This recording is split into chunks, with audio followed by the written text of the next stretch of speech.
मैं बता रही थी कि अली माशाल्लाह मैंने अली में काफ़ी चेंज देखा है, क्योंकि जब हमने ये ज़िंदगी किया था काफ़ी 8-10 साल पहले, 12 साल पहले 12 साल माशाल्लाह, पहले। 12 साल पहले। अच्छा, टाइम पे तो वो बिल्कुल पंक्चुअल तो वैसे ही है, 9 हमेशा। बजे आके दरवाजे बजाने शुरू कर देते हैं, उठो भाई टाइम जा रहा है, प्रोड्यूसर का टाइम खर्च हो रहा है, पैसा खर्च हो रहा है, उठो काम करो। इतने पंक्चुअल है माशाल्लाह। और जिस कहते हैं कि बस जो काम है जैसा है जिस तरह से भी है, वो चाहते हैं कि आर्टिस्ट जो है वो बड़े दिल से काम करें और जो प्रोड्यूसर है उसका ज़रा टाइम वेस्ट ना हो। लेकिन अब मैंने कुछ अरसे से, जब मैंने अभी काम किया इनके साथ, पिछले पिछले 2 साल शुरू से हम साथ काम कर रहे हैं, अब मैंने एक चीज़ नोटिस की है कि नमाज नहीं छोड़ते अब माशाल्लाह।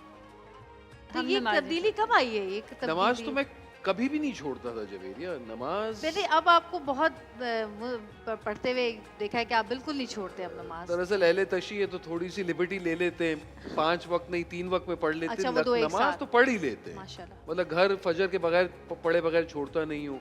और फिर जोहर असर साथ कहीं ना कहीं घुसा ही देता हूँ। और जैसे अभी आपके मेकअप रूम में मैं जोहर पढ़ के आया था, असर पढ़ ली। जी। तो जब मौका मिलता है मैं नमाज को कभी किसी के काम के दरमियान नहीं आने देता। सही। वो अपने और ऊपर वाले के बीच की बेशक, बात है, तो बेशक। वो आपको करना चाहिए। जी। लेकिन दूसरा का लिहाज भी रखिए ना।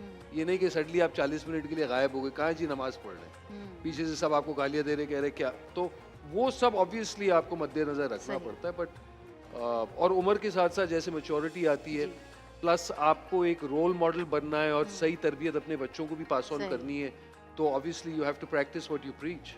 बच्चे माशाल्लाह बड़े हो गए हैं, कॉलेजेस में पहुंच गए, बेटा दोनों। यूनिवर्सिटी बेटा चला गया है। माशाल्लाह। माशाल्लाह। तो अब कैसा लगता है अब जब तो बच्चे जन्नत बड़े भी होते जाएगी हैं अगले तो? साल। हाँ, अब तो जन्नत भी जाने वाली है बिल्कुल। कैसा लगता है जब बच्चे बड़े हो जाते हैं और फिर उनकी एक अलग लाइफ हो जाती है? कभी ऐसा फील होता है कि कभी ऐसा लगता है कि इनको अब हमारी ज़रूरत क्यों नहीं है, अब ये हमारी मर्जी से कपड़े क्यों नहीं पहनते?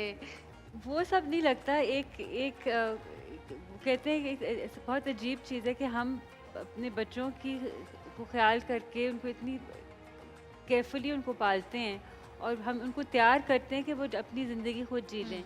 जब हम उनको बाहर जीने भेज देते हैं फिर उनकी फ़िक्र रहती है ना? हाँ। लेकिन फ़िक्र उनकी इतनी नहीं रहती जितनी फ़िक्र रहती है जिन हालातों में हम रहते हैं।